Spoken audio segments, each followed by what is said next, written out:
La campagne russe de frappe aérienne a été condamnée par une organisation de droits de l'homme, organisation internationale humanitaire. Ils ont dit qu'ils se sont rencontrés pour faire un rapport sur 9 vagues de frappe aérienne russes et cela constitue une violation terrible des droits de l'homme.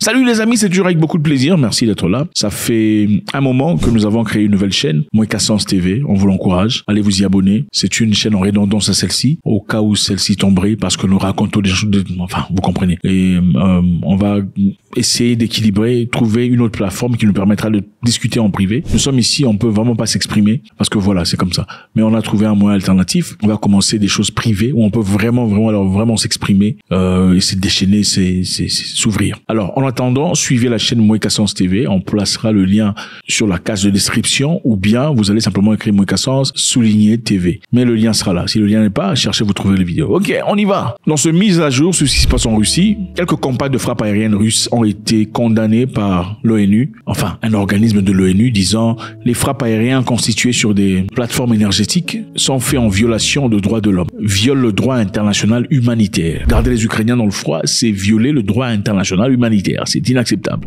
Cet organisme, la HRMMU, a cité que des experts ont affirmé que l'Ukraine devrait s'attendre à des pannes au courant comprises entre 4 à 18 heures par jour cet hiver. Et ça sera un moment très difficile. L'hiver qui commence très bientôt va vraiment tester l'Ukraine dans sa profondeur de force. Vous savez, la guerre dans la chaleur ou l'été, c'est différent. De ce côté-là du monde, il fait tellement blanc, c'est-à-dire il fait tellement froid, et que pendant l'hiver, imaginez-vous, vous vous inquiétez d'abord contre des ennemis. Pendant l'hiver, vous vous inquiétez d'abord contre le froid, la faim, les rats, les ennemis, les bombes, les explosifs. Ça sera très difficile. Et sur le plan moral, ça sera un vrai combat pour les militaires ukrainiens. Vous savez, le moral est très important. On ne peut pas aller en guerre affamé. Vous n'allez pas gagner la guerre. Voilà pourquoi vous voyez des militaires dans certains pays en Afrique, on plante pleurnicher. Oh, le gouvernement nous a abandonnés. On peut pas nous dormons dans des tentes. On est à 12.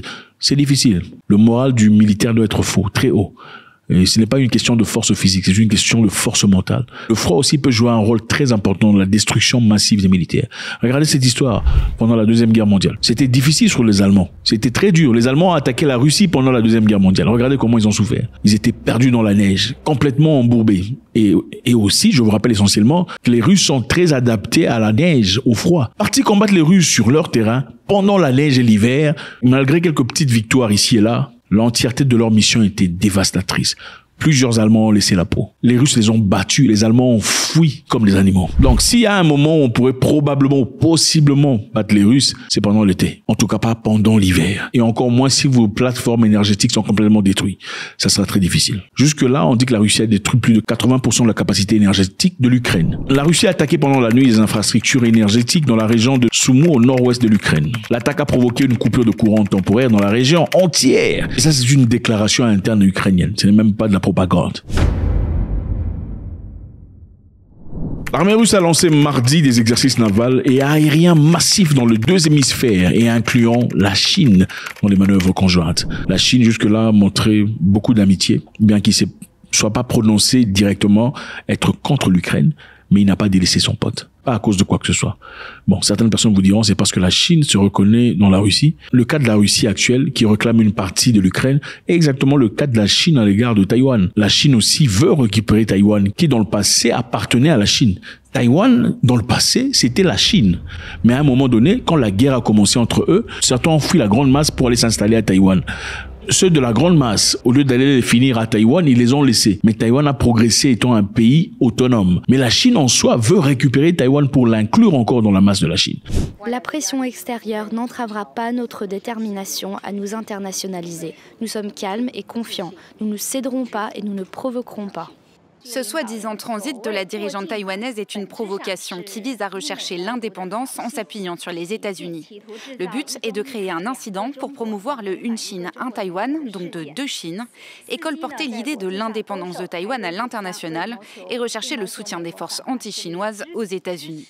Et jusque-là, les États-Unis n'est pas d'accord. Pourquoi? Parce qu'à Taïwan, les gens ont développé une mentalité européenne, une mentalité occidentale. Leur style de vie est plutôt occidental comparé à la Chine, qui est restée plutôt authentique à leur tradition. La Chine veut récupérer Taïwan, Taïwan veut rester indépendant. Je voudrais appeler la Chine à cesser ses intimidations politiques et militaires contre Taïwan. à partager avec Taïwan la responsabilité globale du maintien de la paix et de la stabilité dans le détroit de Taïwan, ainsi que dans l'ensemble de la région, et à veiller à ce que le monde soit libéré de la peur de la guerre. Nous sommes prêts à négocier avec sincérité. Et nous allons faire tout ce qui est possible pour se rapprocher d'une réunification dans le calme et dans la paix. Mais nous ne pouvons pas promettre de renoncer à l'usage de la force. Nous nous réservons le droit de recourir à tous les moyens nécessaires. Et Taïwan, jusque-là, est soutenu par les États-Unis et l'Occident. Nous sommes fermement aux côtés du Japon et des autres nations pour que cela ne se produise pas. Et je ne pense pas que cela arrivera. Êtes-vous prêt à intervenir militairement pour défendre Taïwan? Oui. Sans intention de provoquer une escalade, les forces armées de la République de Chine défendront notre souveraineté et maintiendront notre sécurité nationale d'une manière posée, rationnelle et réfléchie. La Chine a pour intérêt de soutenir la Russie pendant ce combat dur que la Russie mène. Pourquoi? Parce que si la Russie tombe, la Chine sera prochaine. C'est une chose qu'ils comprennent très bien. Personne ne doit sous-estimer la détermination, la volonté farouche et la puissante capacité du peuple chinois à défendre sa souveraineté nationale et l'intégrité de son territoire. La Chine agira fermement pour sauvegarder sa souveraineté, ses intérêts sécuritaires. Nos paroles seront nos actes. Je me dois de réaffirmer que Taïwan n'acceptera pas le principe d'un pays, deux systèmes, et que la majorité des Taïwanais ne l'acceptera pas non plus.